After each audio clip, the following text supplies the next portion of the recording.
साध संगत जी वाहिगुरु जी का खालसा वाहिगुरु जी की फतेह। फतेह का जवाब दे दिओ। वाहिगुरु जी का खालसा।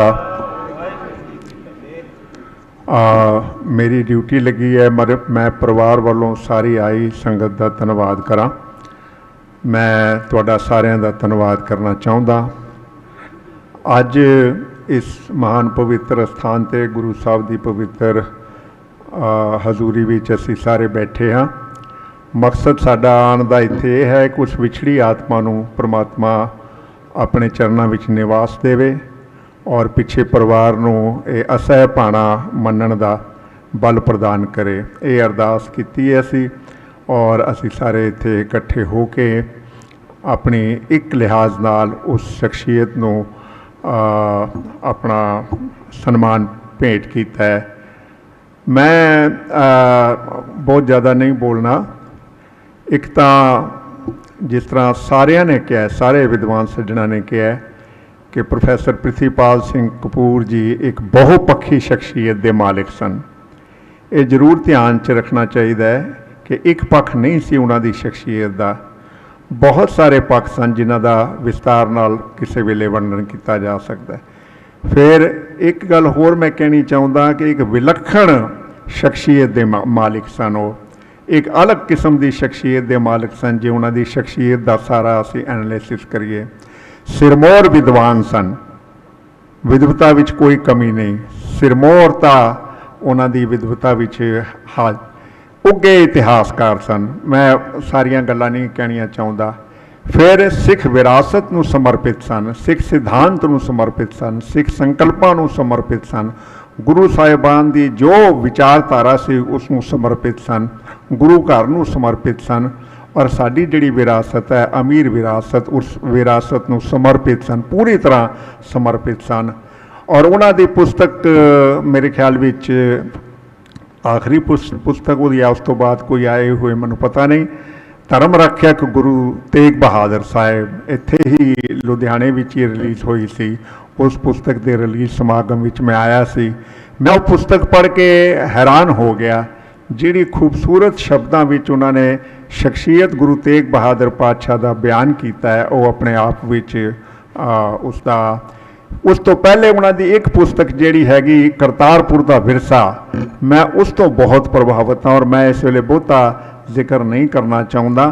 मैं सब का धन्यवाद करदिया होया एक नुकता इत्थे इन्ने विद्वान सज्जन बैठे ने, एक नुकता तुहाडे नाल साझा करना चाहता जिहड़ा डायरैक्टली इनडायरैक्टली थोड़ा बहुता शायद जिसका जिक्र हो चुका है। किसी कौम की अमीरी उसकी बौद्धिक परंपरा की अमीरी ते निर्भर है। कोई कम्यूनिटी कोई कौम अमीर है या नहीं है, ये किस गल ते मुनसर है, किस गल ते निर्भर है। तो मैं ये कहना कि किसी कौम की अमीरी उसकी बौद्धिक परंपरा की अमीरी ते निर्भर है, उसके विद्वानां की अमीरी ते निर्भर है। किहो जे विद्वान उहदे कोल ने उस कौम कोल, उस तो मैनू उस कौम की अमीरी पता लगती है।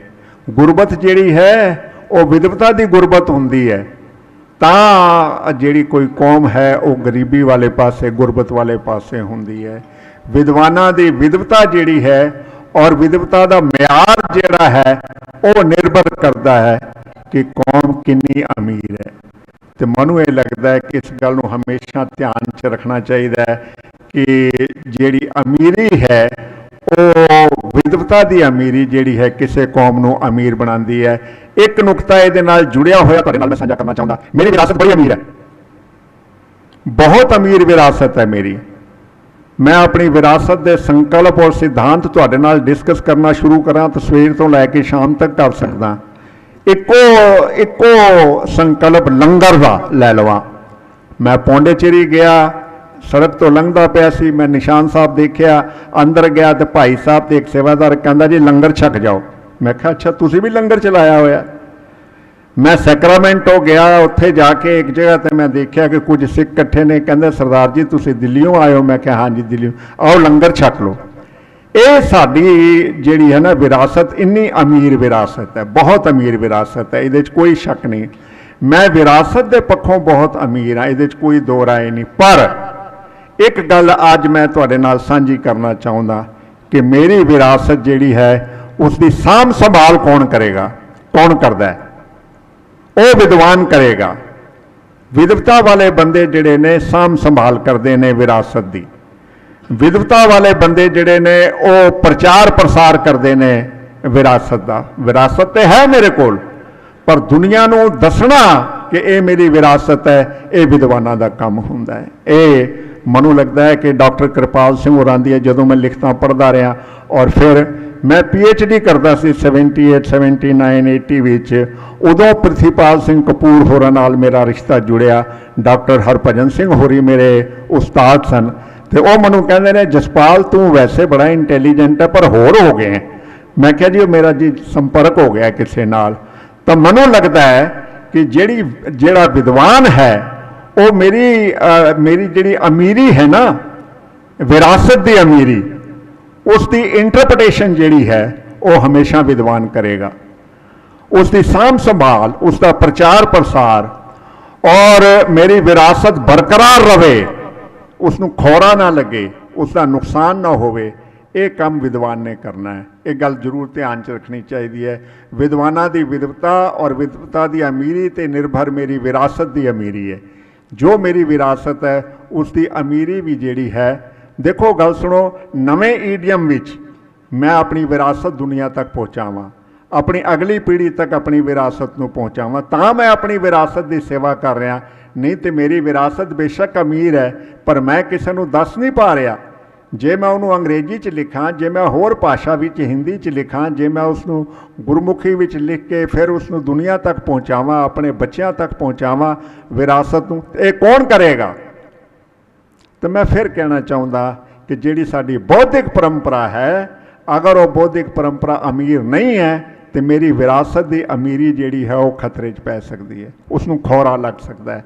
इस वास्ते अज जदों असीं याद कर रहे हैं प्रोफैसर प्रिथीपाल सिंह कपूर नूं, उन्हां नूं श्रद्धांजलि दे रहे हैं, अरदास कीती है, असीं कीर्तन सरवण कीता है, उदों एक वायदा करके जाइए कि असीं अपनी जिहड़ी विद्वता की अमीरी है वो उसनूं बरकरार रखिए और वो कायम रहे, ताकि साडी विरासत की अमीरी जिहड़ी है उसका प्रचार प्रसार हो सके, उसनूं असीं दुनिया तक पहुँचा सकीए। किते ये ना होवे मेरी विरासत तो बहुत अमीर है पर मैं दसण जोगा ही नहीं, मेरी विरासत तो बहुत अमीर है पर मैं बच्चों नूं दसदा ही नहीं पिया, अगली पीढ़ी तक पहुँचा ही नहीं रहा, मैं विदेशी लोगों नूं दस ही नहीं पा रहा कि मेरी विरासत की है। ये कौन दसेगा? ये मेरा जिहड़ा विद्वान है, जिहड़ा मैं प्रोफैसर प्रिथीपाल सिंह कपूर की विद्वता की एक गल जिहड़ी है मैनूं बहुत अच्छी लगती है। एक पासे वो मॉडर्न साहित्यकार ने, मॉडर्न इतिहासकार ने, दूजे पासे जन्म साखियां की गल होवे जां रिवायती लिखतां की गल होवे या जिहड़ी परंपरक लिखतां ने उन्हां दी गल होवे, तो उसदे भी उन्हां एक लिहाज नाल उन्हां दी मास्टरी सी इन्हां लिखतां ते भी। ये जिहड़ी लिखतां ने रिवायती लिखतां ਜਿਹੜੀਆਂ ਸਾਡੀਆਂ ਉਹਨਾਂ ਤੇ और फिर मॉडर्न ਜਿਹੜੀ ਸਾਡਾ इंटैलीजेंस है ਉਹਦੇ ਨਾਲ जोड़ के जो सेवा प्रोफैसर प्रिथीपाल सिंह कपूर ने की है और जिस सुभाਅ ਨਾਲ की है, ਜਿਹੜਾ रब ने सुभाਅ दिता सी उन्होंने ਉਹਦਾ कोई तोड़ नहीं हो सकता। उन्होंने याद करदियां होया मैं सिर्फ इन्ना ही कहना चाहूँगा कि मैं अपनी विरासत की अमीरी नूं बचाने वास्ते अपने विद्वता की जिहड़ी अमीरी है मेरी कम्यूनिटी की और मेरी विरासत की साम संभाल ते प्रचार प्रसार करने वालियां दी उन्हां दी अमीरी वास्ते मैनूं अपना आप समर्पित करना चाहिए। जे नहीं करांगे, विद्वानां दा सत्कार नहीं करांगे, विद्वानां दी विद्वता का सत्कार नहीं करांगे, उन्हां दी विद्वता के आधार ते अपनी विरासत की जिहड़ी पहुँच है उसनूं दूर दराज तक ना पहुँचा पावांगे तो कसूरवार असी होवांगे। तो मैनूं ये लगता है कि जिहड़ी मेरी बौद्धिक परंपरा है उसकी अमीरी की राखी करनी और उस दी अमीरी नूं होर ज़्यादा मजबूत करना ताकि मेरी बरकरार रहे मेरी विरासत की अमीरी। ये मैं एक तुहाडे नाल अज गल सांझी करनी चाहुंदा। मैनूं बहुत सत्कार है मेरे मन च प्रोफैसर प्रिथीपाल सिंह कपूर होरां दा। मैनूं यही अरदास है सच्चे पातशाह के सारियां ਸਾਰੀ ਸੰਗਤ ਨੇ ਅਰਦਾਸ ਕੀਤੀ ਹੈ, ਸਾਰੀ ਸੰਗਤ ਦਾ ਧੰਨਵਾਦ ਹੈ ਕਿ ਉਹਨਾਂ ਦੀ ਵਿਛੜੀ ਹੋਈ ਆਤਮਾ ਨੂੰ ਪਰਮਾਤਮਾ ਆਪਣੇ ਚਰਨਾਂ ਵਿੱਚ ਨਿਵਾਸ ਦੇਵੇ, ਹੈ ਨਾ। ਉਹ ਆਂਦਾ ਹੈ ਨਾ ਕਿ ਜੇ ਜਾਣਾ ਮਰ ਜਾਈਏ ਘੁੰਮ ਨਾ ਆਈਏ, ਝੂਠੀ ਦੁਨੀਆ ਲੱਗ ਨਾ ਆਪ ਵਜਾਈਏ, ਬੋਲੀਏ ਸੱਚ ਧਰਮ ਝੂਠ ਨਾ ਬੋਲੀਏ, ਜੋ ਗੁਰ ਦੱਸੇ ਵਾਟ ਮੁਰੀਦਾ ਜੋਲੀਏ। ਸਾਰੀ ਜ਼ਿੰਦਗੀ ਜੋ ਰਸਤਾ ਗੁਰੂ ਨੇ ਦੱਸਿਆ ਉਸ ਰਸਤੇ 'ਤੇ ਚਲੇ ਨੇ ਪ੍ਰੋਫੈਸਰ ਪ੍ਰਿਥੀਪਾਲ ਸਿੰਘ ਕਪੂਰ। ਇਹ ਖਾਸੀਅਤ ਹੈ ਉਹਨਾਂ ਦੀ ਜ਼ਿੰਦਗੀ ਦੀ। ਮੈਂ ਤੁਹਾਡਾ ਆਪਣੇ ਵੱਲੋਂ ਵੀ ਧੰਨਵਾਦ ਕਰਦਾ ਔਰ ख़ास ਤੌਰ 'ਤੇ ਪਰਿਵਾਰ ਵੱਲੋਂ।